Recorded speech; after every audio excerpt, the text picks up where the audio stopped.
Hello guys, আজি এটা veg মাঞ্চুৰিয়ানৰ recipe দেখুৱাম যাৰ বাবে লৈছো বন্ধাকবি, নহৰু, জলকীয়া আৰু ধনিয়া।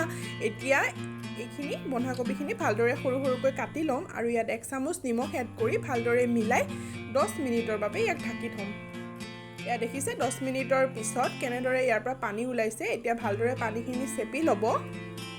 এনেদৰে চেপি লৈ ইয়াত এড কৰি দিব 1 চামুচ কৰ্ণফ্লাৱাৰ আৰু 1 চামুচ ৰাইচ ফ্লাৱাৰ। এতিয়া এইখিনি ভালদৰে মিলাই ইয়াত দি দিব কাশ্মীৰী পাউডাৰ 1 চামুচ আৰু হাফ টিস্পুন হালধি পাউডাৰ। ইয়াত মই কোনো ধৰণৰ পানী ব্যৱহাৰ কৰা নাই। আপোনালোকৰ যদি অলপ পনীয়া লাগে কৰ্ণফ্লাৱাৰ ব্যৱহাৰ কৰি ল'ব আৰু 1 চামুচ বা হাফ চামুচ। এতিয়া চাওক গাইজ, এনেদৰে হাতৰ তলুৱাত লৈ সৰু সৰু বলছ বনাই ল'ব। মই 2জন মানুহৰ বাবে বনাইছোঁ, আপোনালোকে নিজৰ অনুযায়ী বনাই ল'ব। চাওক এনেদৰে বলছখিনি বনাই ল'ব। এতিয়া কেৰাহীত ৰিফাইন তেল গৰম হ'বলৈ দিছোঁ আৰু ইয়াত দি দিছোঁ মাঞ্চুৰিয়ান বলখিনি। এতিয়া গোটেইখিনি দি পেলাই ইয়াত লো টু মিডিয়াম হিটত এনেদৰে অলপ ভাজি ল'ব, ভালদৰে ভাজি ল'ব। আনফালে এখন ফ্ৰাইং পেনত অলপ তেল গৰম হ'বলৈ দিছোঁ। আহক গাইজ, তেল গৰম হোৱালৈকে মাঞ্চুৰিয়ানখিনি চেক কৰি লওঁ। এয়া চাওক গাইজ, মাঞ্চুৰিয়ানখিনি কেনেদৰে ৰঙা হৈ উঠিছে।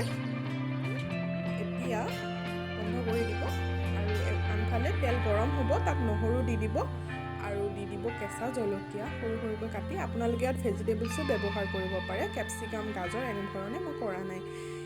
এয়া চাওক গাইজ, ইয়াত দি দিছোঁ 1 চামুচ টমেটো কেটচাপ। অলপ সাৱধানে গাইজ, গেছৰ ফ্লেমটো কমাই ৰাখিব। এয়া চাওক, ইয়াত দি দিছোঁ 1 চামুচ চয়া চচ। ভালদৰে মিলাই দিব গোটেই এইখিনি সময়ত, সেইবাবে গেছৰ ফ্লেমটো কমকৈ ৰাখিব। এতিয়া ইয়াত 1 চামুচ চেজৱান চচ এড কৰি দিছোঁ। ভালদৰে লৰাই দিব আৰু এয়া চাওক 1 চামুচ কৰ্ণফ্লাৱাৰ এনেদৰে পানীত গুলি থৈছিলোঁ, এইখিনি ইয়াত এতিয়া দি দিম। দেখিছে এনেদৰে দি দিছোঁ। এতিয়া ভালদৰে লৰাই দিব আৰু চাব এটা জেল টাইপৰ ফৰ্ম উঠিব।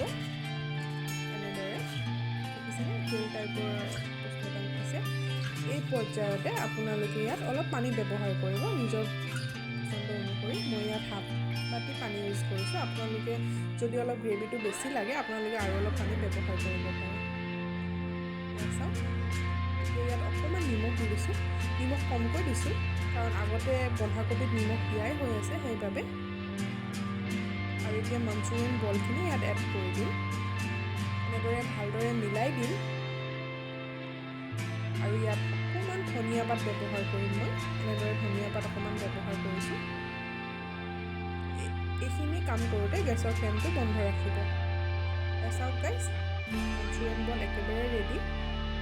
এতিয়া এনেদৰে পাতিত পৰিৱেশন কৰিছোঁ। চাওক মাঞ্চুৰিয়ান বল একেবাৰে ৰেডি। ভাল লাগিলে লাইক এণ্ড ছাবস্ক্ৰাইব কৰিব গাইজ। আজিলৈ আহিছোঁ, থেংক ইউ।